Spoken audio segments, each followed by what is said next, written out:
Hello, my name is Sonali. Welcome back to another episode of Around the World in 7 Days.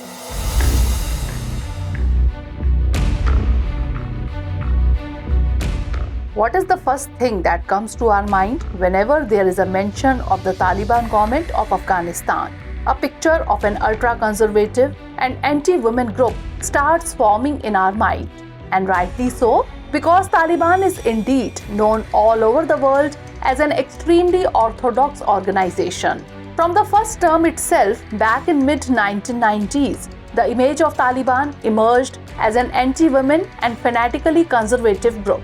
Fast forward a couple of decades, today when Taliban is in power for the second term, its image is more or less the same.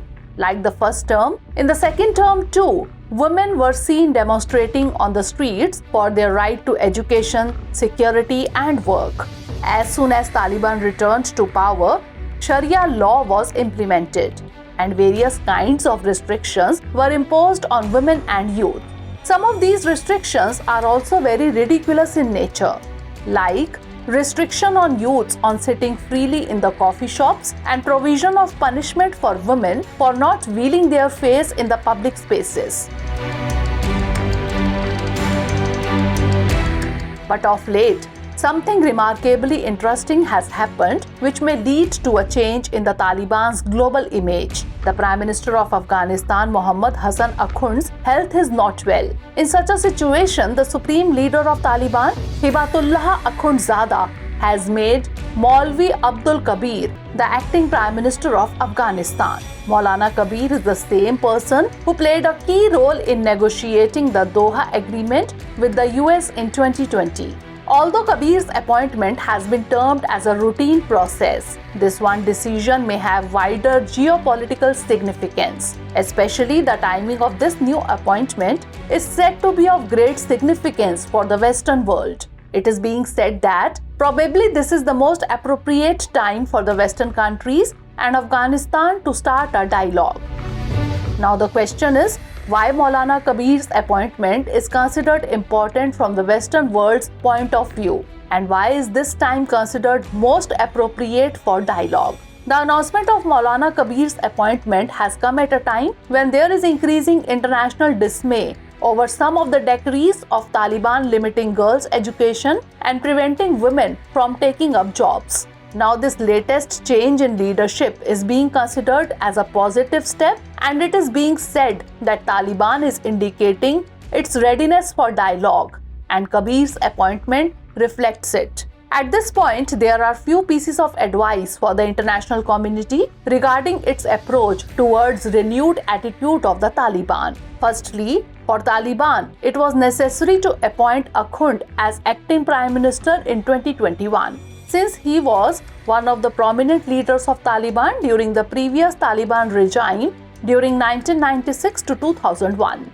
During this, he held various ministerial posts. In addition, Akhund also had a status of being one of the most conservative among the Taliban leaders, which played a significant role in him being elected for the role of acting Prime Minister. But now that Kabir has got a chance in place of Akhund, it is expected that he will reduce the diplomatic gap between the Afghanistan and the rest of the world. One reason for this is that Kabir has an image of a leader who is capable of ruling without any major opposition. That is, he does not have any major political opponent.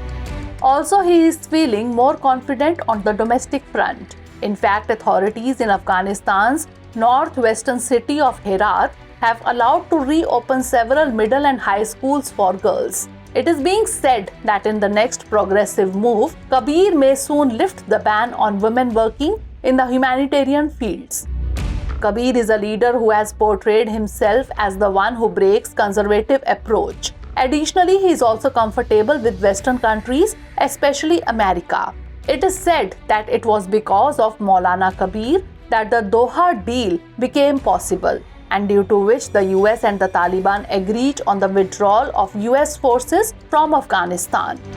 This agreement also had provision for finding a political solution through dialogue within Afghanistan. As a result of their isolation in the past 2 years, Taliban must have learned their lessons. Most importantly, its leaders must have realized that the concept of absolute sovereignty is difficult to implement in an interconnected world, especially in a country that is on the brink of a major humanitarian crisis. Adopting a rigid stance in the name of protecting sovereignty alienates the international community, including those countries that want to help Afghanistan. The appointment of Kabir, who facilitated the Doha Agreement, shows that Taliban does not rule out future dialogue with the international community on issues of security and inclusiveness. It should also be seen as an opportunity to improve relations between the Western world and Afghanistan. Because after Taliban's occupation of Afghanistan, many economic sanctions have been imposed by Western countries, including America. At the same time, these countries also have an interest in Afghanistan. But if Afghanistan does not get a chance to flourish, then this region of South Asia may become unstable. Also, if Afghanistan becomes a party to any global or regional conflict, it can have many grave consequences. Therefore, it is in the world's interest that Afghanistan remains stable and lives at peace with its neighbors. For this, the global community must come forward. In the past, when Taliban had shown willingness to engage with the international community, foreign leaders failed to take advantage of the opportunity. Now they should not repeat the same mistake. Anyway, let bygones be bygones. This time the Western world should reach out to Taliban and show readiness to negotiate with it. All the stakeholders need to understand that such a partnership is vital to avert an impending humanitarian crisis and a new conflict that could destabilize the region. So that's all in today's story. See you in the next episode. But before that, let's note down a question based on today's story. Taliban needs the cooperation of Western countries for establishment of peace in the Afghanistan. Critically analyze.